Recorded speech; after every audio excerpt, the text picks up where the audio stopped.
All right, last video, we're looking at human impact on the biosphere, okay? Human impact can be good, it can be bad, it's largely been bad, let's be perfectly honest, but we're making some changes. So um, there's obviously been a lot of damage that we've done to the ecosystem, to the biosphere. Ecology is really about balance, right? All these interactions exist in a careful balance. But as the human population has grown, the capacity for the planet to accommodate us has kind of reduced, and it's basically throwing our biosphere out of balance. In recent years, we've done some things to try to help um, to restore the balance. Unfortunately, there are a lot of organizations and companies that are making money by polluting and things like that, and so it's hard to get them to change their ways. And you can try to make political changes and things like that, but they're political. So it's dependent on who's in charge at the time when a rule is written, and then rules can be undone by the next group of people who come in to govern. So the pendulum swings back and forth on this. But prior to the 1980s, chlorofluorocarbons, known as CFCs, were used in a lot of household goods. They are a propellant that forces liquids into a droplet state and pushes them out quickly. So hairspray had CFCs in it. All kinds of household cleaners that you use to spray on things had CFCs. But those CFCs built up in the atmosphere. They weren't harmful to us, but they'd float up and then they'd float out of our houses and into the atmosphere, and they would react with the ozone layer, and that caused holes in the ozone layer, or a big hole in the ozone layer. And that shields us from damaging UV radiation, but we are fixing this, right? We outlawed CFCs. The Clean Air Act of 1970 something, I can't remember, banned the use of CFCs. We found safer alternatives, and the holes in the ozone layer are repairing themselves. So yay us, right? We did something that was good. And there's a lot that we can do that's good. Climate change is a big one that we have kind of largely caused. Yes, I know there are natural things that put carbon into the atmosphere. Definitely. Okay, that's not disputed. And some of those things, like volcanic activity, put a lot of carbon into the atmosphere. But you cannot deny that the human impact of our industrialization, the way that we cool and heat our homes, things like that, the way we get electricity, in the past, it's largely been dependent upon coal. And when you burn coal, you will produce carbon dioxide. It's as simple as that. You cannot have combustion without it, whether it's gas or coal. It doesn't matter. It's going to produce carbon dioxide. So when you hear about clean coal, it's cleaner, or it might be cleaner, but largely it's not. It's not going to. It's still going to produce carbon dioxide in the atmosphere, right? Which is why there's been a push toward nuclear or other alternative forms of energy. Nuclear obviously is not without its issues, right? It produces some nasty waste of its own, but it's also not carbon polluting. So we kind of have to grapple with this, like how we get our energy. Can we get our energy differently? And still, again, power industry, keep capitalism going, keep people happy, and that's the important part. But the data speaks for itself that the world is getting warmer, and when we warm up the planet even by a degree or two, we get rising sea level and changing weather patterns, stronger storms, right? Early ice melt. So communities that maybe live down the side of a mountain and depend on the ice melt every year to provide them with fresh water, those ice packs are melting really quickly. So rather than melting slowly and providing fresh, clean water over a longer period of time, they're providing all the water at one time.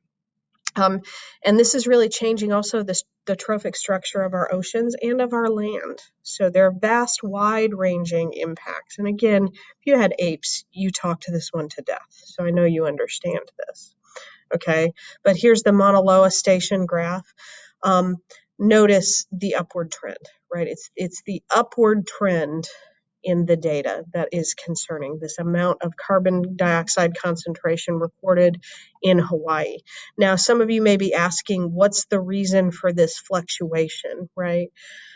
Remember, in the temperate zones, which are large, right, the trees are deciduous. So there are parts of the year where there are leaves on the tree and where the trees are consuming more carbon than they're actually putting out through respiration, right? And so in those parts of the year, the late summer through the fall, the carbon levels drop, right? The minute the trees get their leaves and start doing a lot of photosynthesis, the carbon levels will drop, right? But then what happens is once they drop their leaves and start to go dormant, then two things are going on. Number one, they're respiring more than they're doing photosynthesis, which means they're producing more carbon, right? And secondly, those leaves are being decayed underneath them. And that decay is an oxygen consuming, carbon producing process. And so the carbon dioxide rises during those parts of the year. So that's why you get this up and down movement in the graph. But overall, notice the graph goes up, right? All right. You're starting to see the movement of animals to other parts of the ocean. There's a lot of northward movement in the northern hemisphere because you've got a lot of cold water loving organisms that have to move further and further north to find water that's the right temperature for them. Flowering times for some species of plants have moved earlier and earlier, right? Just because of climate change as well. So reproductive times are going to change. And when you have, water moves through the ocean through evaporation, right? And based on evaporation and density, right? The water at the upper parts of the ocean evaporates. As that water evaporates, the water becomes more and more salty. And as it becomes salty, it becomes denser, which means it starts to fall, right? Well, that pushes other water up, right, from the bottom of the ocean. It's nutrient rich, right? And that upwelling is a process that keeps nutrients moving throughout the ocean, but you're getting less and less upwelling occurring because there's there's less of a density gradient in the ocean. So excuse me. These are obvious issues that climate change is going to cause. Top that off with pollution, right? This is going to obviously cause habitat destruction, right? You're going to destroy the ability of us to use our water supply, air pollution, land resources, etc., because they can get fouled by waste. Okay. And we can do things to clean them up, and we are working on doing things to clean them up and also prevent the pollution in the first place in the future. But there are obvious negative side effects to pollution. And there are two important issues associated with pollution that aren't always discussed. So I know you know all about acid rain, and I know you know all about ocean acidification, and I know you know about all kinds of other things. Well, acidification is really more about a climate issue. But you know about the hole in the ozone layer, things like that. But there are two things that are really, really important. One of them is biological magnification, right? It's also called bioaccumulation, right? Essentially, while energy decreases as you move up the food chain, remember that the organisms in the food chain eat a bunch of the things before it, right? Because if you're a cow eating to feed yourself, right, you're eating a lot of grass, right, in order to get enough energy to power your big, huge body, right? The same thing happens in water. So toxins, for example, if they get into the water, and this happened with DDT, that DDT may be just like, less than 0.0001 part per million in the water, but it gets taken up by the phytoplankton. And as the phytoplankton are eaten by their primary consumers, those primary consumers are eating a lot of phytoplankton, and that DDT is starting to concentrate itself in their body tissues because they're eating a lot. And then the next trophic level up, The secondary consumers are eating a lot of the primary consumers, and it gets more and more concentrated. At the top of that food chain is the American bald eagle, right? And for a long time, one of the problems for the American bald eagle was that it wasn't that they weren't mating and reproducing, they were trying, but the DDT load that they were carrying in their tissues was so high that it was causing them to produce eggshells that were super, super thin. And when the mother eagle would lay her egg in the nest, it would crack. And once it's cracked, the baby inside is not defended and can't, doesn't make it. So this obviously has some major repercussions as we move up the food chain. Okay, so even a little pollution can get concentrated as it moves up the food chain. The other kind of pollution that's really important here is eutrophication.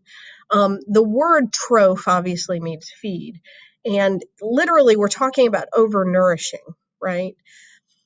Which sounds like what? I mean, okay, so nourishing is a good thing. Why is overnourishing bad?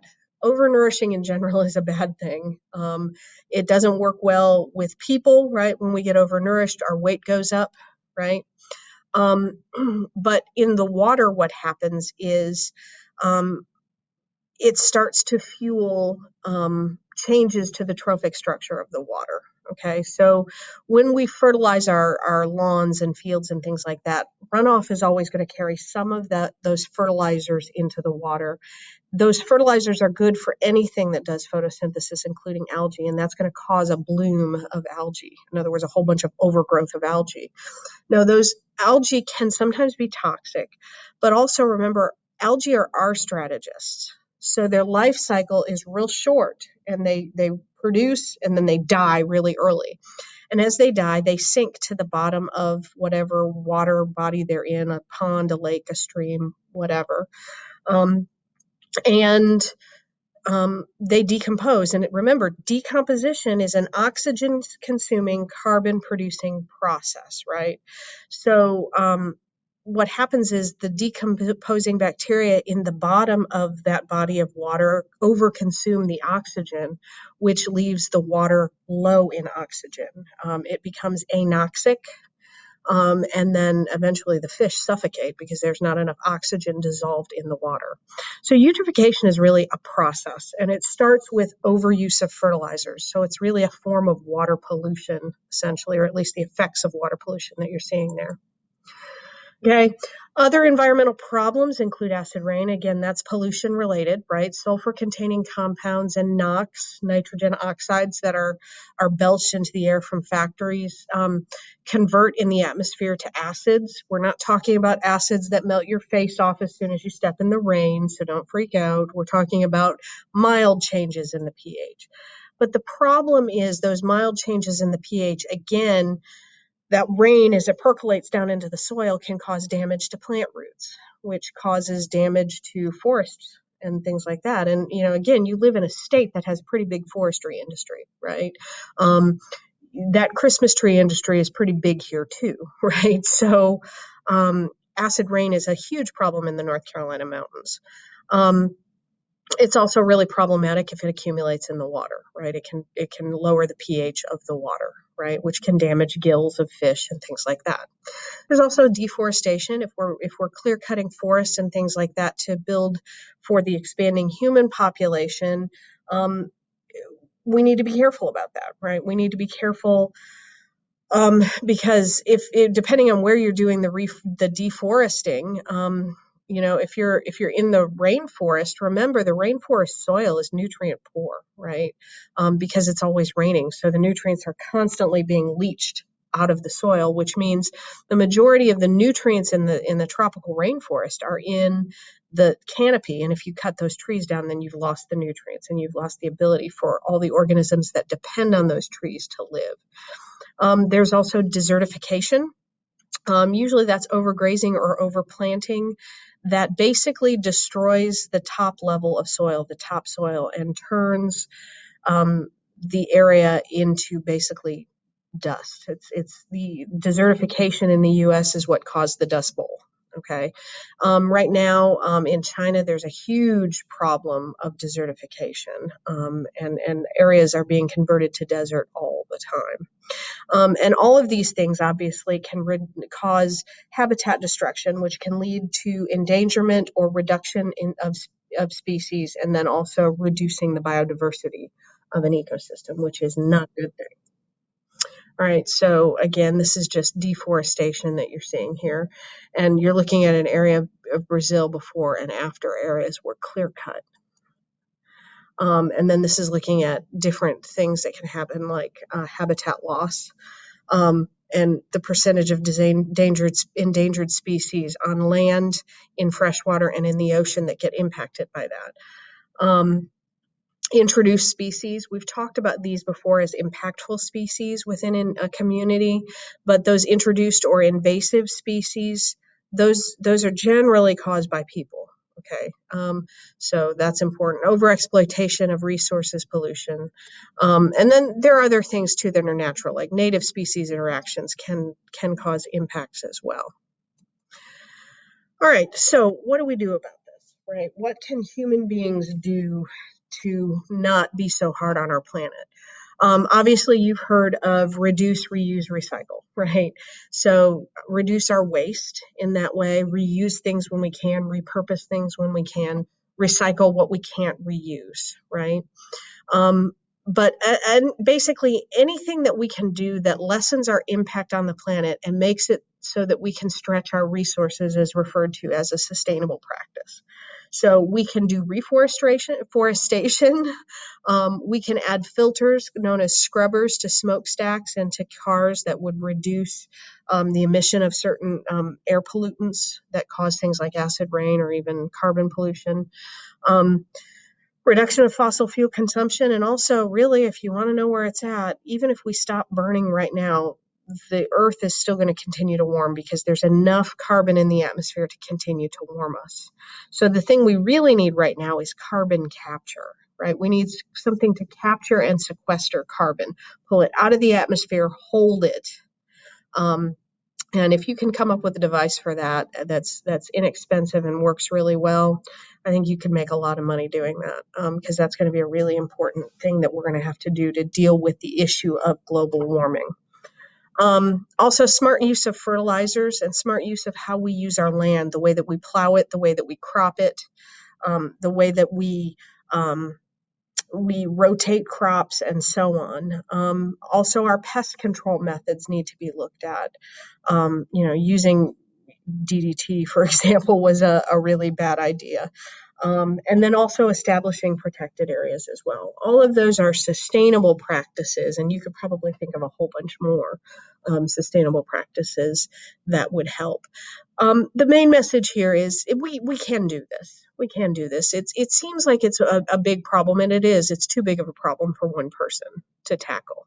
But when we all start to move in the direction, and I'm seeing signs that it is moving in the direction that people are trying to conserve and things more, pretty soon, it starts to move markets, it starts to move economies in that direction as well. And so I'm hopeful. I'm hopeful that we'll be able to solve some of these ecological issues and lessen our impact on the biosphere.